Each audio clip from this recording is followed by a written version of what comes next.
The Congress shall have the power to lay and collect taxes on incomes from whatever source derived without apportionment among the several states and without regard to any census or enumeration.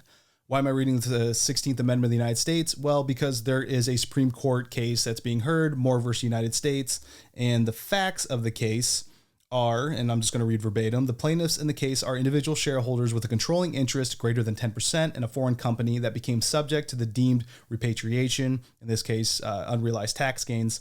The plaintiff's main claim is that the tax is unconstitutional because it applies to unrealized income, in this case, foreign earnings that were not distributed to them, and that it applies retroactively to past earnings amounting to property, contravening the 16th Amendment and subsequent case law, generally requiring that income be clearly realized before it's taxed. And the reference, I believe, is a 1920 Supreme Court case that is held tried and true for over a century now, that they've stated, and I'm going to read this, Eisner and Macomber, the court's decision have uniformly held income for 16th Amendment purposes to require realization by the taxpayer.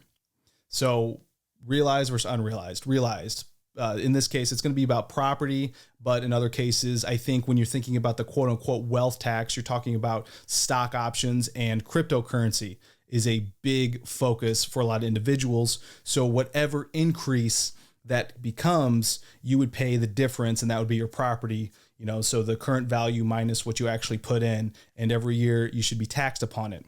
A lot of logistical issues to overcome, but that's neither here nor there. I'm not here to give an opinion one way or another, but just the facts of what's being laid out there, because one thing that bothers me is kind of the opinions and written articles from the peanut gallery of really having the persuasive writing where it's like an ad hominem, you're attacking who the individuals are that are actually hearing the court case rather than the underlying substance matter. So if you are for tax on the wealthy and you read something like Vox.com, you're going to see that, yes, there's all these reasons rich people can have just way too much money and there's no reason why they shouldn't pay additional taxes. And then on the other hand, you'll get something like a Fox News article that will state less tax, more and more and more. And it's just going to be biased in that lens. But I just want to talk more about how the Supreme Court, for example, should be or will be looking at this case. In the United States, we have three different branches of government. We got the executive, the legislature, and the judicial branch. Executive enforces the law, legislature creates the law, and the judicial branch actually interprets the law in accordance with a number of factors. In this case, the very tippy top here in the United States, we've got the Supreme Court, and they're kind of like the goalies. They're the last gatekeepers of the interpretation of the law. But it's important to keep in mind that I think at times the Supreme Court can get unfairly treated, that because they rule one way or another, they're responsible for how the country works, which isn't actually true. If it is the heartbeat of a country, the United States, to be thinking one way or another, we elect officials, they put new law in place, and that the actual letter of the law can overrule any sort of precedent that is set by the judicial branch in any facet. Their job, again, is more scholarly, to interpret the law, to analyze it in all facets, and using all the information they really can. When you're thinking more of a conservative court, you're thinking more framers' intent, what the individual sought, what was the history, what was the lay of the land. So it's more of a conservative argument that you want to keep things the way they should be. More progressive court is going to teeter on that line a lot of times of establishing new law. Now, they can't. It is unconstitutional for the judicial branch to create new law, but to adjust their viewpoint of how a law was once written to what the current state is. So that's the difference between, they get the conservative side again, that's going to try to understand what the meaning was at the time the law was written. And then the progressive argument is going to be, well, let's adapt it to today. And you need a good balance. You don't want to overpower one way or the other. And that's why it's such a big deal when a Democratic or a Republican president gets in when it's time to replace a judge, because it can become predictable based on an overwhelming court. Right now in the United States, we do have more of a conservative court with Justice Roberts at the top. And a lot of times, it's very surprising in certain Hobby Lobby cases and whatnot of how he rules. So that's more of like a scholarly evaluation of where the court is today.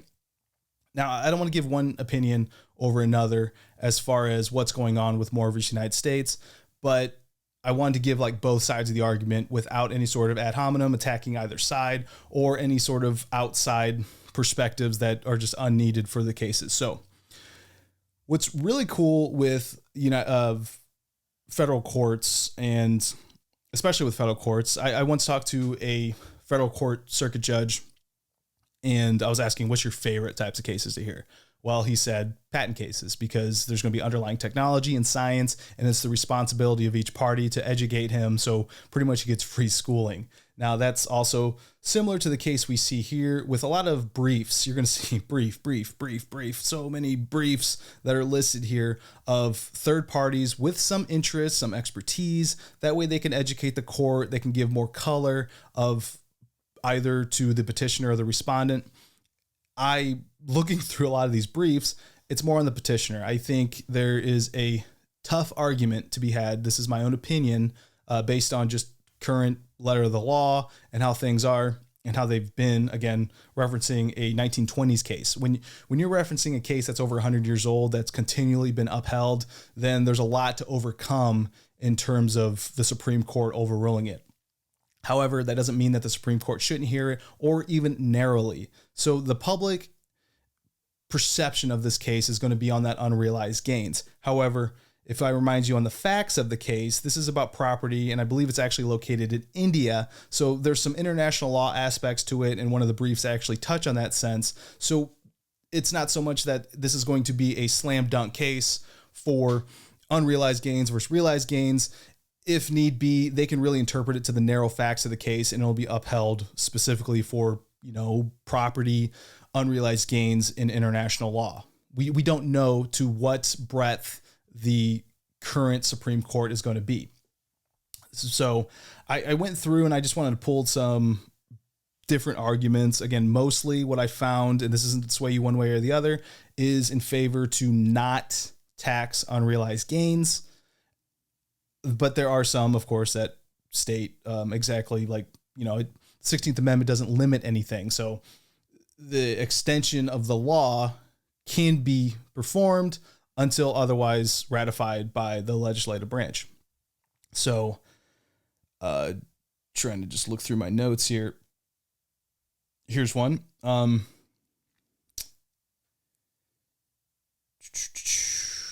This one's saying that interpreted by the Ninth Circuit upsets the framers' balance of tax powers and opens the door to federal wealth taxes. That is a big worry. Elizabeth Warren on her 2020 campaign was talking about the additional wealth taxes. So there's an argument, what's called the slippery slope argument, that if you allow the interpretation of the law in this aspect, how far down the rabbit hole can you go before someone finally puts a stop to it? You've got to set boundaries at some point. In this instance, this brief, that's exactly what they were talking about. Here's another one. The Ninth Circuit decision runs contrary to this settled history, again, referencing a Supreme Court ruling from 1920, and thereby works unprecedented for expansion of federal taxing power by contorting the meaning of income beyond recognition. The opinion opens the door to a federal taxation of wealth and property that would have been odious to the founders' original intent argument, framers' intent, and the ratifiers of the 16th Amendment alike. It also invites ruinous public policies that will be destructive of economic choice and social flourishing, tends to lean towards that slippery slope argument. But let's talk about the other side of things, allowing unrealized gains. The terms income and gain were broadly defined at the time of the 16th Amendment, was ratified to include business income earned directly by a U.S. person through an entity, while petitioners rely on phrases comes in and proceeds from to claim that a shareholder must actually receive a dividend from a corporation before such shareholder can be taxed on income of the corporation. Such reliance is misplaced. None of these definitions require or depend upon direct physical receipt or property by a shareholder. Statutes enacted around or prior to the ratification of the 16th Amendment impose taxes on shareholder income from undistributed earnings of a corporation. So they're kind of using the history of what was going on during the ratification of the 16th Amendment to state, hey, this was already being done. Is it a good argument? Yeah, sure. I think there's good arguments on both sides. Again, it's not for the court to create law, but to interpret and for the enforcement by the executive branch later on. So it's not a slam dunk case. Now, more color around the wealth tax, the slippery slope. Some of the state bills resemble the wealth tax that Senator Elizabeth Warren, I'm quoting a Washington Post article, It's a form of taxation never before attempted in the United States in which a very wealthy people would have to pay taxes annually on assets that they own rather than their income that year. So it would be unrealized gains of paintings, of property, of jewelry, of just anything. To what breadth does it go? That's kind of the worry as far as the enforcement and the slippery slope. Again, not swaying one way or the other. It's not for me. You got to remove your own personal biases, emotion from it to understand how things should be interpreted at the Supreme Court level. That's all we're talking about. If you want to talk about your own personal biases and what your beliefs and how the country should be run, then you start going to more the legislative branch. You elect officials that are in line with your own viewpoints at that level that you're going to send to Washington, that are going to speak on your behalf, supposedly.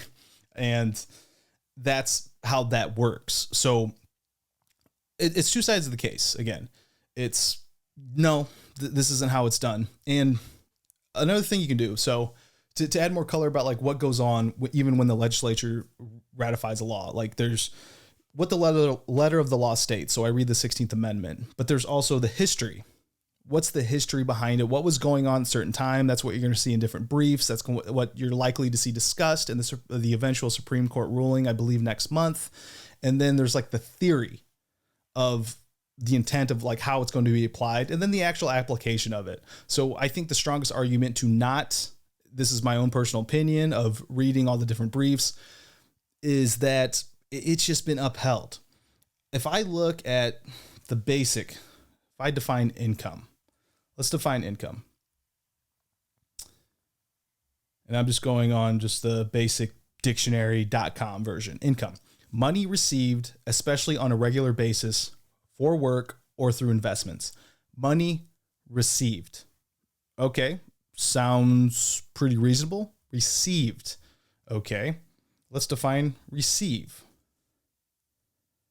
To be given, presented with, or paid something. Now, for those of you listening or watching, how would you interpret that? That's where this becomes very difficult in the interpretation of any law. To be given, presented with, or paid something. So if you take each element, it's got an or. So it's not a conjunction of like where everything has to be together. It can be each one of those elements. So if you replace in the previous definition of income, we're just going through kind of a legal exercise, money. So again, the definition of income was money received, especially on a regular basis for work or through investments.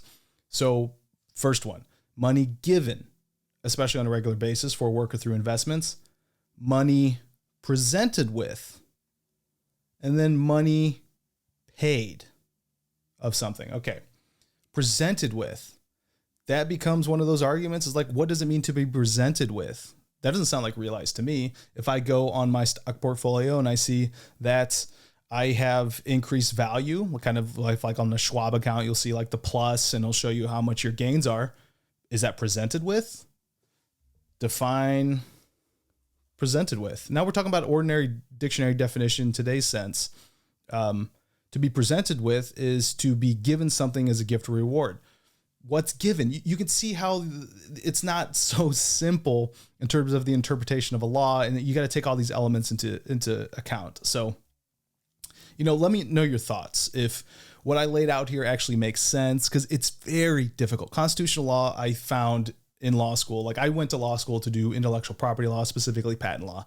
But if I didn't go down that route, I found constitutional law incredibly fascinating because it's just a history of the United States, how things are affected, and you can really understand kind of the pulse of what's going on in the world just based on the different amendments and different laws that are ratified, as well as what cases are presented to the Supreme Court, which is usually what you're studying. There are some like federal circuit courts just because they create precedent. There was no need to go to the next level. However, I would not want to be on the Supreme Court making rulings like this. It's a thankless job. People need to do it. And there's brilliant minds on the court.